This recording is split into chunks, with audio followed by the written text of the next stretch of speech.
садои пошнаҳоро дар диҳот аҳён мешунавед. Будани сару либоси милисиягӣ пӯшидаро бошад дар деҳаи худи Тоҷикистон дидан ин як чизи ба тахайюлот монанд аст. ман дар қувваҳои мусаллаҳи ҷумҳурии Тоҷикистон аз соли 2002 хизмат мекунам. вақте ки соли 2004 ин шуъба таъсис ёфт, манро барои кор ба ин ҷо даъват карданд. соли 2015 роҳбарии шуъбаи пешгирии зӯроварӣ дар оиларо ба ман супорданд. ба ман бовар намекарданд, роҳ намедоданд.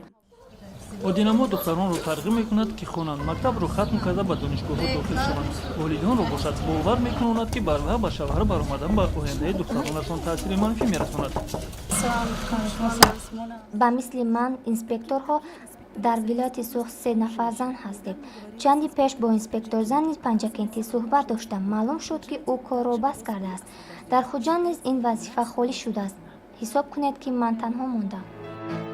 агар шумо таърихи аҷиби худро дошта бошед ё ин ки шумо ба қаҳрамонҳои ин барнома кӯмак расонида мехоҳед, пас ба суроғаи электронии мо allow.kz нависед. ҳатман ишораи ба роҳи барномаи қаҳрамони моро гузоред.